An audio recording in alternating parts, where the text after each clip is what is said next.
The USS Liberty floated quietly in the darkness of space. It was alone at the edge of the Kepler 442 system, a single human ship facing the vast emptiness. Captain John Mason stood on the bridge, his hands clasped behind his back. He was a tall man with gray hair and calm blue eyes. He had been in space for 20 years, but this was his most important mission yet. Lieutenant Lisa Grant sat at her console, watching the screens. She was young, only 28, but she was one of the best communication officers in the fleet. Her fingers moved quickly over the controls as she monitored all channels. "Captain, I'm picking up multiple signals," she said, her voice steady. "They're coming fast." Mason nodded. He had expected this. "How many?" "Still counting, sir." Grant's eyes widened as the numbers climbed. 50, 100, 200. "Captain, I'm reading 300 ships approaching our position." The bridge crew remained calm, though some of the younger officers shifted nervously in their seats. 300 ships against one seemed like impossible odds. But Mason didn't look worried. He actually smiled a little. "The Vorthak Empire, right on schedule," he said. Commander Jake Harper, the first officer, stood up from his chair. He was shorter than the captain, but built like a wrestler. "Should we power weapons, sir?" "No," Mason replied. "We're here to talk, remember? Keep all weapons offline." In the depths of space, the Vorthak fleet emerged from hyperspace like a swarm of metal insects. Their ships were huge, each one twice the size of the Liberty. They were painted black with red markings, designed to intimidate. The Vorthak had conquered 50 star systems with this fleet. They had never lost a battle. On the flagship's bridge, Ambassador Zektar studied the human vessel through his 4 eyes. The Vorthak were tall creatures with gray scales and mandibles that clicked when they talked. They had 4 arms and moved, with a predator's grace. "One ship," Zektar said to his sub-commander Kresh. "The humans send 1 ship to face our might. Are they stupid or just insane?" Kresh made a sound that was the Vorthak version of laughter.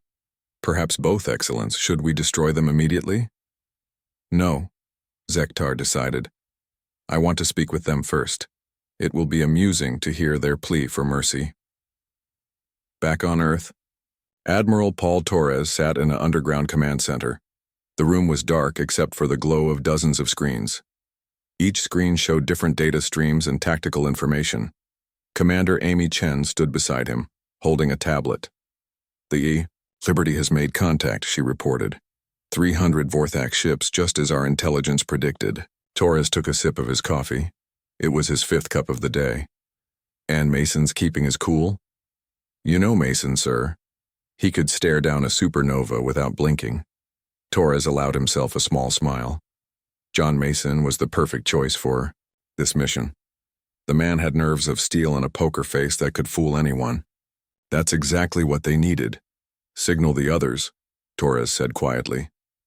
"Tell them to maintain position and stay dark. Not a single energy signature. I want them invisible." Chen nodded and sent the encrypted message. Somewhere in space, something received it. Many somethings, actually. But the Vorthak didn't know that, not yet. On the Liberty, Ensign Sam Cooper watched his sensor display. He was fresh out of the academy, just 22 years old. This was his first real mission, and he was trying hard not to show how nervous he felt. Next to him, Ensign Nancy Bell seemed completely relaxed. She had been in space for 3 years, already. "They're surrounding us," Cooper whispered. "That's the plan," Bell whispered back. "Trust the captain." Mason walked to the center of the bridge. "Open a channel to the Vorthak flagship." The main screen flickered to life, showing Ambassador Zektar's alien face. His 4 eyes studied Mason, with what looked like amusement. "I'm Ambassador Zektar of the Vorthak Empire," the alien announced. His voice was deep and harsh through the translator. "You are trespassing in space claimed by our empire. Identify yourself." "Captain John Mason of the United Earth ship Liberty," Mason replied calmly. "We're here to discuss mining rights in this system. Our governments can share the resources peacefully." The Vorthak bridge erupted in harsh laughter. The sound came through the speakers like breaking glass. Zektar's mandibles clicked rapidly. "Share," Zektar repeated. The Vorthak Empire does not share. We take. And you, Captain Mason, have brought one small ship to negotiate with 300 warships. Do your people have a death wish? Mason's expression didn't change. We brought exactly what we needed, Ambassador. One ship to carry our message of peace and cooperation. One ship, Kresh said from beside his commander. They really did send just one ship. Excellence, their stupidity is almost impressive. But something bothered Zektar. The human captain was too calm. A person facing 300 warships should show fear, anger, or at least concern. Mason showed nothing. He stood there like he was having a casual conversation over dinner. Tell me, Captain, Zektar said slowly. Do you understand your situation? You are alone, surrounded, outgunned. One word from me and your ship becomes dust. I understand perfectly, Ambassador, Mason replied. And I'll repeat our offer. The Kepler 442 system has enough resources for both our civilizations. We can establish a joint mining operation. Both sides benefit. No one has to die today. No, one has to die. Zektar leaned forward. Captain, everyone on your ship is already dead, you just don't know it yet. On the Liberty's bridge, Lieutenant Grant received another message. She read it quickly, then looked at the captain. Mason saw her expression and nodded slightly. The piece moved across the board. Everything was going according to plan. Ambassador, Mason said, I'd like to share some information about Earth's history. Are you familiar with our world wars? Zektar's 4 eyes blinked in sequence, a sign of confusion. What does your primitive history have to do with anything? Everything, Mason replied.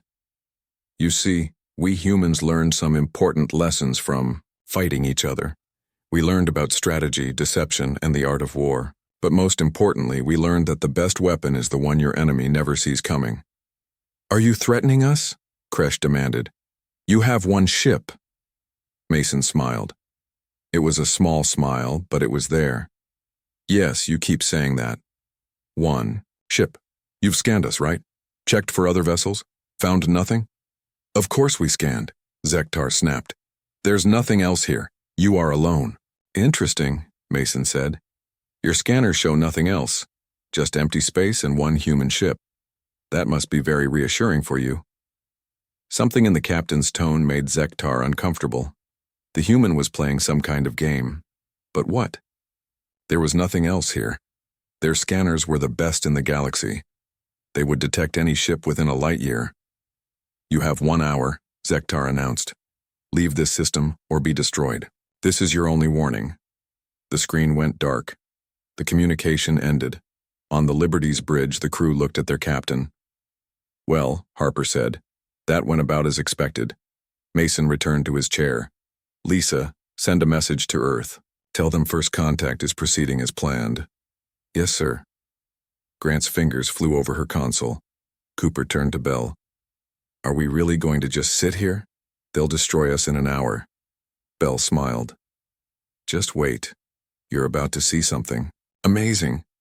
Mason looked at the tactical display showing 300 red dots surrounding one blue dot. To anyone watching, it looked hopeless. One ship against an empire. David versus 300 Goliaths. But Mason knew something the Vorthak didn't. He knew that in space, like in poker, the cards you can see aren't always the only cards in play. Sometimes the best hand is the one nobody knows you're holding. 45 minutes left.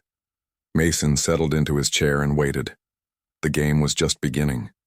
20 minutes had passed since the Vorthak ultimatum. The Liberty remained motionless, surrounded by 300 alien warships. Captain Mason had spent the time doing something unexpected. He was transmitting cultural information about Earth to the Vorthak fleet. Music, art, literature, and strangely, a detailed explanation of a card game called poker. Ambassador Zektar watched from his command throne, his 4 eyes blinking in confusion. The human captain appeared on his secondary screen, calmly explaining the rules of the game. In poker, Mason's recorded voice explained, the key is not the cards you hold, but making your opponent believe you hold certain cards. A good player can win with nothing if they can sell the bluff. Why is he sending us this garbage? Kresh asked, his mandibles clicking in irritation. Does he think we care about their primitive games? Zektar was quiet for a moment. Something about this felt wrong. The human was too calm, too confident. No species acted this way when facing certain death. Unless, run another scan, he ordered. Full spectrum. Check for cloaked ships. Already done, Excellence, the tactical officer Trellix reported.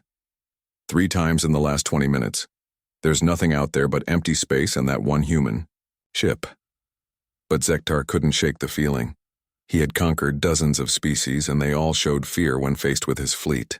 The humans showed nothing but calm patience. It was unnatural. On the Liberty, Commander Harper studied his tactical display. 15 minutes left, Captain. Still want to wait? Mason nodded. Timing is everything, Jake. Too early and we lose the psychological impact. Too late and things might get messy. Lieutenant Grant looked up from her station. Sir, I'm getting some interesting readings from the Vorthak ships. Their scan frequency has tripled. They're looking for something. Good, Mason said. They're starting to doubt. Doubt is the first crack in their confidence. Ensign Cooper whispered to Bell. What are we waiting for? What's going to happen? Bell just smiled. You know how in the old movies the cavalry always arrives just in time? Well, sometimes the cavalry is already there. They just haven't announced themselves yet. Back on Earth, Admiral Torres watched the countdown timer. 10 minutes remained. Commander Chen stood rigid beside him, her fingers gripping the tablet tightly. This is cutting it close, Admiral, she said. Mason knows what he's doing, Torres replied. The Vorthak need to believe they've won. They need to feel completely confident. That makes the revelation more effective. And if they fire early? Torres's expression hardened. Then we introduce ourselves ahead of schedule, but I don't think they will. They're curious now. They want to understand why we're not afraid. In deep space, exactly 301 kilometers from the Liberty, something waited in the darkness. It wasn't visible to any scanner, any sensor, any detection system known to galactic civilization. The USS Constitution hung in space like a ghost, its revolutionary stealth systems making it invisible to everything, except human quantum entanglement communicators. Commander Eric Davis stood on his bridge, watching the Vorthak flagship through his sensors. His ship was so close he could have hit it with a thrown rock if rocks worked in space. But the Vorthak had no idea he was there. 5 minutes to revelation, his tactical officer announced. All stations report ready, Davis commanded. Remember, we appear but don't fire unless fired upon. This is still a diplomatic mission. The same scene played out on 300 other human ships. The USS Independence, commanded by Captain Ruth Williams, sat invisible next to a Vorthak destroyer. The USS Yorktown, USS Ranger, USS Defiance, and hundreds of others waited in perfect silence. Each one positioned next to a Vorthak vessel, each one undetected. On the Vorthak flagship, Zektar stood up from his throne. Something was very wrong. His instincts, honed over decades of combat, screamed danger. But from where? There was only one human ship. Captain Mason, he said, reopening communications. Your time is running out. Why do you not flee? Why do you not beg? Every other species begs when facing the Vorthak Empire. Mason appeared on screen, still sitting calmly in his chair. Ambassador, may I ask you something? In all your conquests, how many times have you faced an enemy you couldn't see? What kind of question is that? Kresh interrupted. We see you perfectly well, human, one small ship, alone and helpless. You see the Liberty, Mason agreed. But tell me, what makes you think the Liberty is alone? Zektar's 4 eyes narrowed. We have scanned every inch of space for light years. There are no other ships. No, Mason corrected gently. There are no other ships that you can see. There's a difference. The bridge of the Vorthak flagship fell silent. The officers looked at each other, uncertainty creeping into their expressions. Sub-Commander Kresh laughed, but it sounded forced. You're fluffing, he said. This is that poker game you told us about. You have nothing and you're trying to make us think you have something. Mason smiled. Or maybe I have everything and I'm letting you think I have nothing. That's the beauty of the game, Ambassador. You never really know until the cards are revealed. 3 minutes remained. On the Liberty, Lieutenant Grant's console lit up with dozens of confirmations. Every hidden ship reported ready. Cooper saw the lights and his mouth fell open. Those are ship signals, he breathed. But where are they coming from? You'll see, Bell said, her eyes bright with excitement. This is why nobody messes with humans anymore. Zektar ordered another scan, then another. Each time the result was the same. Empty space. One human ship. Nothing else. But the human captain's confidence was unshakable, and that made no sense unless— It's impossible, Trellick said, reading Zektar's expression. Cloaking technology that perfect doesn't exist. We would detect something. Heat signatures, gravitational distortion, something. The humans have been in space for barely 50 years, Kresh added. They can't have technology we don't know about. But Zektar remembered something. The humans had fought 2 world wars before achieving spaceflight. They had developed nuclear weapons, created complex computers, and reached their moon using primitive chemical rockets. They were innovative in ways the Vorthak had never needed to be. The Vorthak had always won through superior numbers and firepower. But what if the humans had found a different way? Captain Mason, Zektar said slowly, you claim you're not alone. Prove it. Mason looked at something off-screen. Someone handed him a small device. It looked like a simple remote control with one button. Ambassador, before I do this, I want you to understand something, Mason said. We came here in peace. We still want peace. What I'm about to show you isn't a threat, it's just truth. What truth? Zektar demanded. The truth that humanity learned the hard way, Mason replied. In war, the greatest advantage isn't strength or numbers. It's the ability to be where your enemy doesn't expect you, to see without being seen, to strike without warning. We call it stealth, and we've gotten very, very good at it. 1 minute remained on the countdown. Mason held the remote but didn't press it yet. He wanted the Vorthak to think about his words, to wonder, to doubt. You're lying, Kresh said, but his voice lacked conviction. There's nothing out there.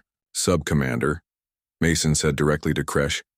What if I told you that right now, at this very moment, there's a human ship exactly 301 kilometers from your position, so close they could read the nameplate on your hull, but completely invisible to every sensor you have?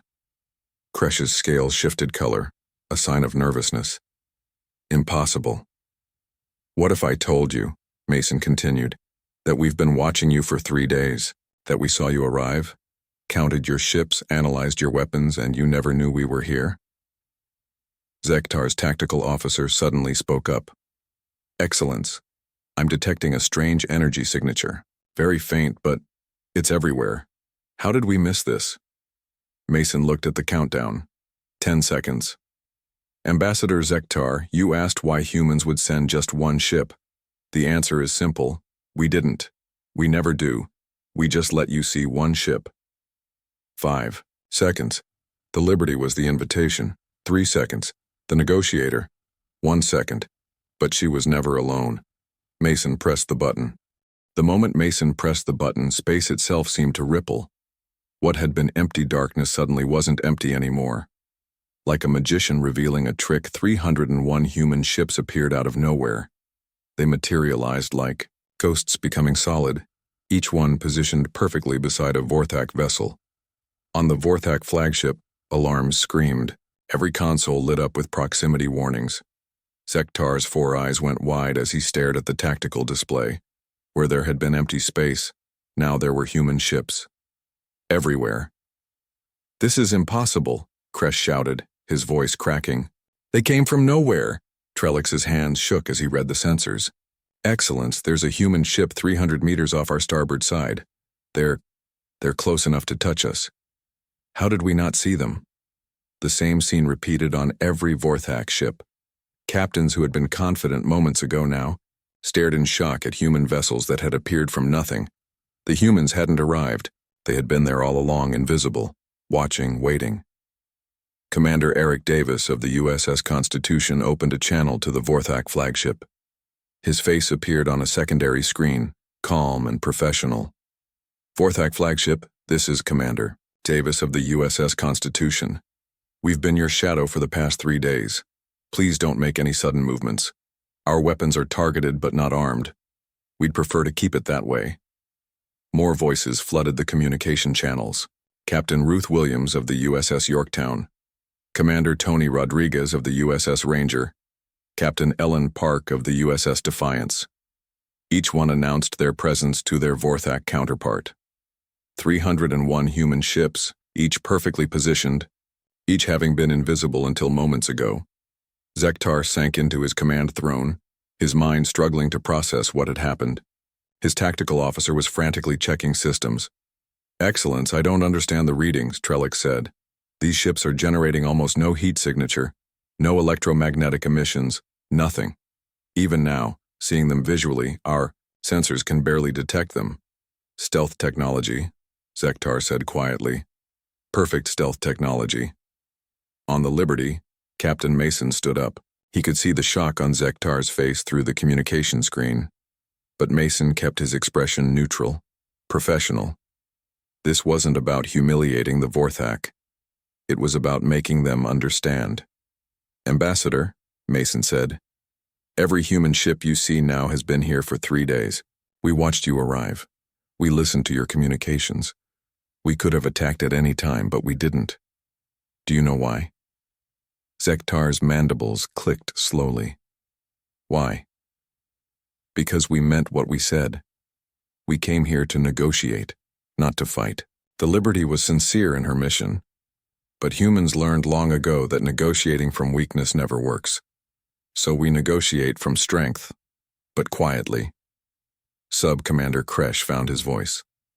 3 days? You've been here 3 days and we never detected you? Your sensors are based on conventional physics, Commander Harper explained from beside Mason. Heat detection, electromagnetic radiation, gravitational distortion. Our stealth systems work on quantum principles. We're not really invisible, we're just elsewhere until we choose not to be. On the USS Constitution, Davis watched his tactical display. Every human ship reported the same thing. They had achieved perfect positioning. Each Vorthak vessel had a human shadow, weapons locked but not powered. It was checkmate without a single shot fired. "Admiral," Davis said to his communication officer, "send a message to Earth. Phase 3 complete. The Vorthak know we're here." Back on Earth, Admiral Torres allowed himself a small smile. The gambit had worked. 300 invisible ships had surrounded the Vorthak fleet without detection. It was the largest stealth operation in human history, and it had worked perfectly. "Impressive," Commander Chen said. "But what happens now? The Vorthak aren't known for backing down." "Now we see if they're as smart as our intelligence suggests," Torres replied. "They have 2 choices.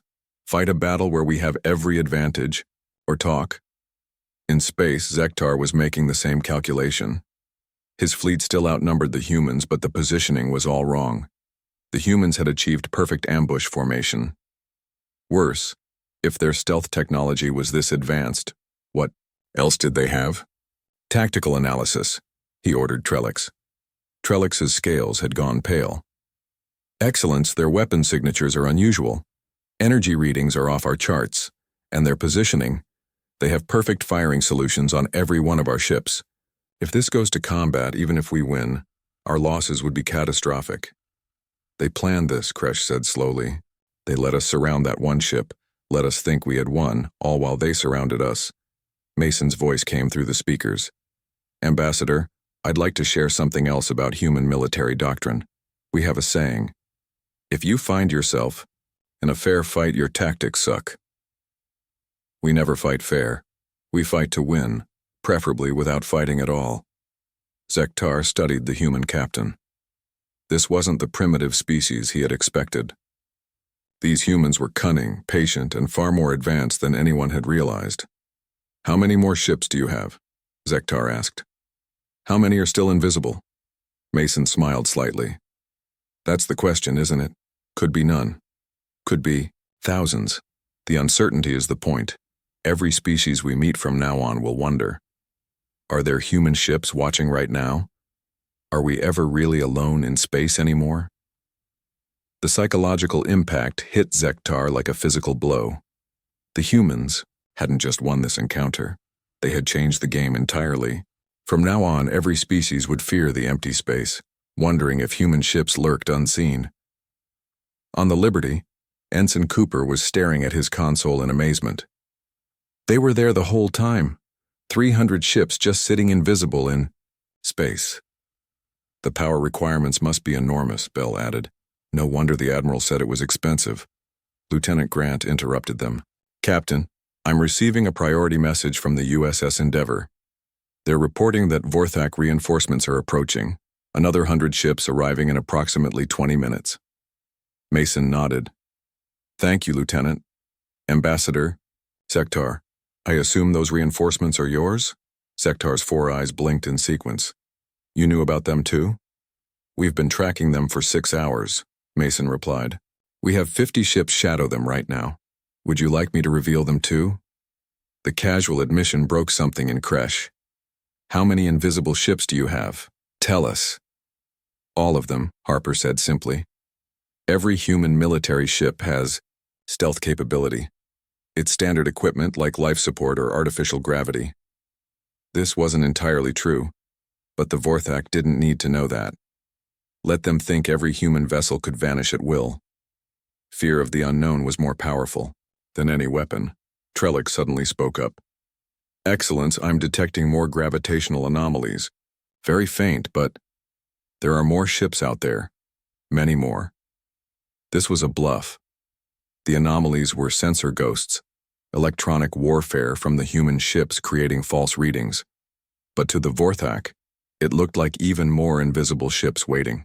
In the dark, Zektar made a decision, a difficult one but necessary. All ships power down weapons, he ordered. Excellence, Hunted Kresh protested. We can't surrender to— We're not surrendering, Zektar interrupted. We're being intelligent. These humans have outmaneuvered us completely. They could have destroyed us already, but chose not to. I want to know why. As the Vorthak weapons powered down, the human ships responded in kind. Weapons remained targeted but unpowered. It was a Mexican standoff, but one where everyone was slowly lowering their guns. Mason felt the tension ease slightly. Thank you, Ambassador. Now, shall we discuss the real reason we're here? The Kepler 442 system has resources both our civilizations need. I propose a joint mining operation. Equal shares, mutual benefit. You had 300 invisible ships, and you want to share? Kresh asked, confusion clear in his voice. Why not just take it? Because that's not who we want to be, Mason replied. Humans have been conquerors in our past. We've learned it doesn't last. Partnership lasts. Trade lasts. Mutual respect lasts. Zektar considered this. The humans could have taken the system without the Vorthak ever knowing. They could have mined it in secret with their invisible ships. Instead, they revealed themselves, showed their strength, and still offered partnership. You're different from other species we've encountered, Zektar admitted. We try to be, Mason said. We've made all the mistakes already on our own world. Wars, conquest, destruction. Now we try to do better, but make no mistake, Ambassador. We'll defend ourselves and our allies with everything we have. You've seen just a fraction of what we can do. A fraction? Trellix whispered. Commander Davis chose this moment to add his voice. Ambassador, our stealth technology is Generation 3. We're already testing Generation 5. In a few years, we won't just be invisible, we'll be undetectable by methods you haven't even invented yet. The message was clear. The technological gap would only grow wider. The Vorthak could adapt or be left behind. The standoff had lasted for 30 minutes. 300 Vorthak ships faced 301 human vessels, weapons powered down but still targeted. It was the largest peaceful armed confrontation in galactic history, and at the center of it all, the USS Liberty floated calmly, the one visible ship that had started everything. Ambassador Zektar had called for a recess to consult with his commanders. On his private channel, the voices of his captains filled the communication array. Some wanted to fight, others wanted to retreat, and a few suggested something that would have been unthinkable an hour ago: actually negotiating with the humans.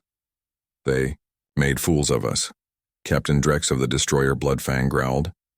3 days they watched us, 3 days. They could have destroyed us at any moment, Captain Yilla of the cruiser Starbane countered. But they didn't. That has to mean something. Zektar listened to his commanders argue. His 4 eyes focused on different displays, each showing a human ship sitting impossibly close to one of his vessels. The positioning was perfect, surgical, like a blade held to the throat but not cutting. On the Liberty, Captain Mason was having his own meeting. The holographic forms of several human captains filled the conference room. "They're scared," Commander Davis observed. "Good scared, not panic scared. They're thinking instead of shooting. The question is what they decide," Captain Williams added. "The Vorthak have never backed down from a fight." "They've also never faced an enemy they couldn't see," Mason replied. "We've changed the rules of engagement. Now we see if they can adapt." Lieutenant Grant entered the room. "Captain, the Vorthak reinforcement fleet is asking for instructions. They're holding position 10 million kilometers out. Are our shadow ships still with them?" "Yes, sir. 50 ships maintaining stealth mode. The reinforcement fleet has no idea they're there." Mason nodded. "Good. Let them wait. The more time passes, the more the Vorthak realize we could have invisible ships anywhere." Back on Earth, Admiral Torres was fielding calls from the World Council. The President's face filled his main screen, concern evident in her expression. "Admiral, the Vorthak Empire has 50 star systems. If this goes badly, we could be facing a galactic war." "Madam President, if the Vorthak wanted to fight, they would have already. They're warriors, but they're not stupid. They know they're at a disadvantage. And if they call for their entire fleet, they have thousands of ships." Torres smiled grimly. "And they'll spend the rest of their lives wondering how many invisible human ships are watching them. We've weaponized paranoia, Madam President. It's more effective than any plasma cannon." In space, Zektar had made his decision. He opened a channel to Captain Mason, this time requesting a private conversation. Mason appeared on his screen, still calm, still professional. "Captain, I need to know something," Zektar began. "Why reveal yourselves at all? You could have taken this system without us ever knowing. Why show us your capability?" Mason leaned back in his chair. "Because secrets don't stay secret forever, Ambassador. Eventually, someone would have discovered our stealth technology. When that happened, what would the galaxy think? That humans are sneaky, untrustworthy, that we've been spying on everyone? Haven't you been?" "No," Mason said firmly. "We've monitored military movements in contested space, but we don't spy on peaceful civilizations. We're not interested in your secrets, Ambassador. We're interested in coexistence." Zektar's mandibles clicked thoughtfully. "You revealed your advantage to build trust?" "Partially, also to send a message. Earth is protected. Our colonies are protected. Our allies are protected. Anyone who tries to conquer us will find themselves fighting an enemy they can't see, can't detect, and can't predict. And those who trade with you? Get rich," Mason said simply. "Earth has technology, resources, and ideas. We want trading, partners, not subjects. The Kepler 442 system could be the first of many joint ventures." On the Vorthak flagship, Sub-Commander Kresh was reviewing the human proposal. The terms were surprisingly generous. Equal share of resources, shared security, responsibilities, and most interesting, limited technology exchange. "They're offering to share some of their technology?" Kresh said, surprised. Zektar looked at the proposal. Not the stealth systems, but improved mining equipment, medical technology, agricultural methods. Useful things, peaceful things. Could be a trap. "Everything could be a trap when your enemy is invisible," Zektar replied. "But what choice do we have? Fight an enemy we can't see? Make an enemy of a species that could have 1,000 invisible ships watching our homeworld right now?" The thought chilled both of them. If human ships were truly undetectable, they could be anywhere. Every Vorthak world, every fleet, every installation could be under observation. Captain Mason received a message from the USS Horizon, one of the ships shadowing the Vorthak reinforcements. Captain Frank Miller appeared on his private screen. "John, the reinforcement fleet is getting nervous. Their commander is asking Zektar whether to advance or retreat. What's Zektar telling them?" "Nothing yet. But I think he's about to make a decision." Indeed, Zektar had stood up from his throne. He looked at his bridge crew, then at the image of Captain Mason on his screen. 3 days the humans had watched. 3 days they had waited. They had achieved perfect position for an ambush and then revealed themselves instead of attacking. It showed strength but also restraint, power but also control. "Captain Mason," Zektar said formally, "the Vorthak Empire will consider your proposal. But first, I need a guarantee. If we agree to joint mining operations, will you remove your invisible ships from our space?" Mason smiled slightly. "Ambassador, here's the thing about invisible ships. How would you know if we remove them? You can't see them anyway." The logic was infuriating but undeniable. Kresh made an angry sound, but Zektar raised a hand for silence.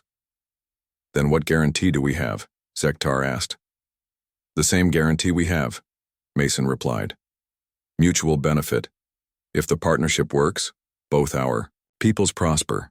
If it fails, well, we go back to the old ways, but I think we're both too smart for that." At that moment, something unexpected happened. One of the younger Vorthak officers, barely out of their academy, spoke up. "Excellence, I've been analyzing their formation. It's not just an ambush position, it's also protective. Each human ship is positioned to defend the Vorthak vessel it's shadowing from external threats." Zektar's 4 eyes focused on the young officer. "Explain." "Look at the angles, Excellence. Yes, they can attack us, but they're also in perfect position to defend us from anyone else. It's actually a escort formation disguised as an ambush." The bridge fell silent as everyone checked the tactical display. The young officer was right. The human positions were dual purpose, threat and protection simultaneously. Mason saw the realization on Zektar's face. "We prefer carrots to sticks, Ambassador, but we're really good with both." Commander Harper leaned into frame. "Ambassador, there's something else you should know. Those reinforcements you called? We could reveal the 50 ships shadowing them, or we could leave them invisible and let them serve as protection. Your choice." It was a masterful move. The humans were offering to turn their invisible threat into invisible protection. The Vorthak reinforcement fleet would never know they were being escorted by human ships they couldn't see. "You've thought of everything," Zektar said quietly. "We've had 3 days to plan while we watched you," Mason replied. "We're very thorough." Trellix interrupted with new sensor data. "Excellence, I'm detecting a massive energy surge from the human ships. They're extending their shields." But the shields weren't forming defensive bubbles around the human ships. Instead, they were extending outward, covering the Vorthak vessels as well. Each human ship was offering to share its shield protection with its Vorthak counterpart. "Why?" Kresh asked, stunned. "Why would you protect us?" "Because," Captain Williams said, her image appearing on another screen. "This is how humans make friends. We show our strength, then we show our friendship. You know we can destroy you. Now let us show you we'd rather protect you." The gesture broke through Vorthak resistance more effectively than any threat could have. Warriors understood strength, but they also understood honor. The humans were showing both. Zektar made his final decision. "Captain Mason, the Vorthak Empire accepts your proposal for joint mining operations in the Kepler 442 system." Cheers erupted on the Liberty's bridge. Ensign Cooper and Bell shook hands. Lieutenant Grant smiled widely. Even the composed Commander Harper allowed himself a grin, but Mason remained professional. "Thank you, Ambassador. I believe this is the beginning of a profitable partnership." "I have one more question," Zektar said. "How many other species know about your stealth technology?" Mason's smile grew slightly. "After today, all of them. News of this encounter will spread across the galaxy within days. Everyone will know that when humans send one ship, It's never really just one ship. 6 hours had passed since the agreement. The space around Kepler 442 looked very different now. Human and Vorthak ships flew in mixed formations, no longer adversaries, but partners beginning to work together. The USS Liberty remained at the center of it all, the one ship that had started everything. Captain Mason stood in the Liberty's conference room, facing a holographic projection of Ambassador Zektar. They were working out the details of the mining agreement. The conversation had shifted from threats to logistics, from warfare to commerce. The asteroid belt has enough rare minerals to supply both our civilizations for centuries, Mason explained, highlighting sections of a star chart. We propose alternating mining zones. You take sections 1, 3, and 5. We take 2, 4, and 6.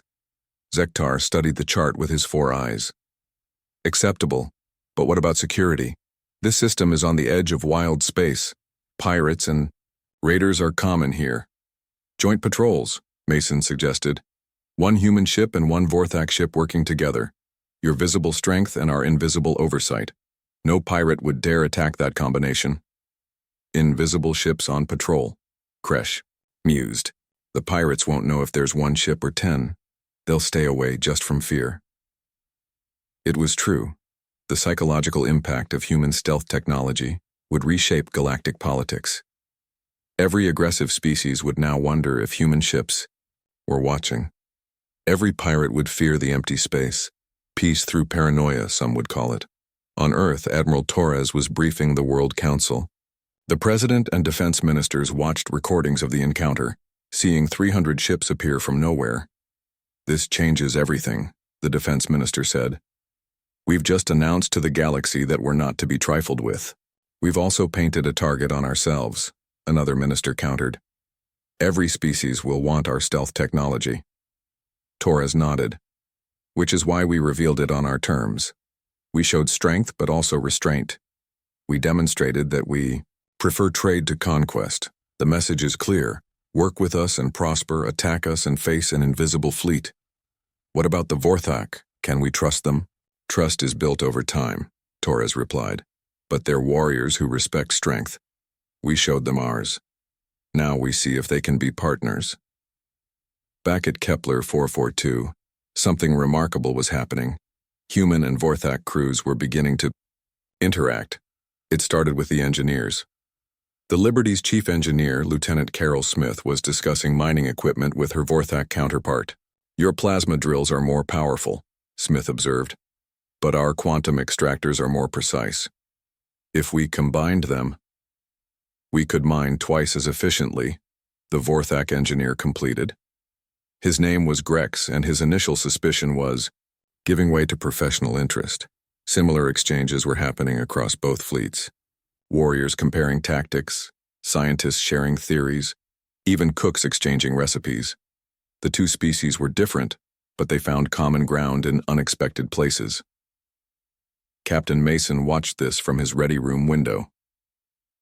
Commander Harper entered with a report. The Vorthak reinforcement fleet is withdrawing, Harper announced. They're maintaining formation, completely unaware of our shadow ships. Let them go, Mason decided. But keep 10 ships following them. I want to know where they're going. You don't trust the Vorthak? I trust them to act in their own interest. Right now, partnership is in their interest. But trust takes time to build. On the Vorthak flagship, Zektar was having a similar conversation with Kresh. Can we truly trust them? Kresh asked. They could have ships watching our homeworld right now. They probably do, Zektar replied. But think about what they've shown us. They revealed their advantage when they could have kept it secret. They offered partnership when they could have demanded surrender. These humans are unlike any species we've encountered. They're also the most dangerous. Yes, Zektar agreed. Which is why we need them as allies, not enemies. A communication came through from the Liberty. Lieutenant Grant's face appeared on the screen. Ambassador, Captain Mason invites you to dinner aboard the Liberty. He says it's a human tradition to share a meal after successful negotiations. Zektar's 4 eyes blinked in sequence. No Vorthak had ever been aboard a human ship. It would be a risk, but also an opportunity. Tell Captain Mason I accept. 3 hours later, Zektar and 2 of his officers transported to the Liberty. The human ship was smaller than they expected, but efficiently designed. Every space had a purpose. The crew moved with practiced precision, nodding respectfully to the Vorthak visitors. The dinner was held in the observation lounge, with a stunning view of the star field. Mason had invited several of his officers, and they sat alternately with the Vorthak guests. The food was carefully chosen, things both species could eat. "This is bizarre," Kresh said quietly to Zektar in their own language. "Dining with prey species. Perhaps we need to reconsider who is prey and who is predator," Zektar replied. Mason raised a glass of water. "To new beginnings and profitable partnerships." The toast was echoed around the table. As they ate, the conversation turned to stories. The humans told tales of Earth, of their struggles and triumphs. The Vorthak shared their own history, their conquest of the stars, their proud warrior culture. "Your world wars," Zektar said to Mason. "They taught you to think differently about conflict." Mason nodded. "We learned that total war means total destruction. Nobody wins, so we found other ways. Deterrence, diplomacy, and when necessary, overwhelming advantage applied precisely, like your invisible fleet." "Exactly. We call it the doctrine of strategic ambiguity. Our enemies never know exactly how strong we are, so they have to assume we're stronger than we appear." Ensign Cooper, who had been invited as the youngest officer, asked a question. "Ambassador, what will the other species think when they learn about this? About our alliance?" Zektar's mandibles moved in what might have been a smile. "They will think twice before challenging either of us. The Vorthak strength combined with human stealth, it's a formidable combination." "That's the idea," Commander Harper said. "Separately, we're strong. Together, we're unstoppable." As the dinner concluded, Zektar made an unexpected proposal. "Captain, I would like to station a Vorthak observer on your ship, to learn your methods, understand your technology better." Mason exchanged glances with Harper. "We'd welcome that, Ambassador. And we'd like to place a human observer on your ship as well. Cultural exchange builds understanding." Agreed. They selected officers for the exchange. Lieutenant Grant would go to the Vorthak flagship, while Subcommander Trellix would join the Liberty's crew. It was a small step, but symbolically huge. Later that night, Mason stood on his bridge as the human stealth fleet began to disperse. Some would remain at Kepler 442 to begin mining operations. Others would return to Earth with news of the Alliance. Still others would continue their invisible patrols, watching the galaxy's trouble spots. "Captain," Ensign Bell said, "message from Admiral Torres. He says, 'Well done, John. You've just changed the galaxy.'" Mason smiled. "We all did. Every ship, every crew member. We showed them humanity at its best, strong enough to destroy, wise enough not to." 2 weeks later, news of the human Vorthak encounter had spread across known space. The Galactic Council called an emergency session. Representatives from 50 species gathered to discuss the implications. The Altarian ambassador spoke first. "The humans possess technology that makes our current military doctrines obsolete. They could have invisible ships anywhere. Watching us right now," the Zilani representative added nervously, looking around the council chamber as if expecting humans to materialize from the walls. The Vorthak ambassador, Zektar himself, stood to address the council. "The humans revealed themselves to us when they could have remained hidden. They chose partnership over conquest. I suggest we all consider carefully how we interact with them." "You were defeated by them," the Altarian accused. "We were not defeated," Zektar corrected. "We were educated. There's a difference. The humans showed us a better way. Trade instead of conquest, partnership instead of subjugation." The council murmured. The Vorthak Empire, known for its aggression, was advocating for peace. The galaxy had indeed changed.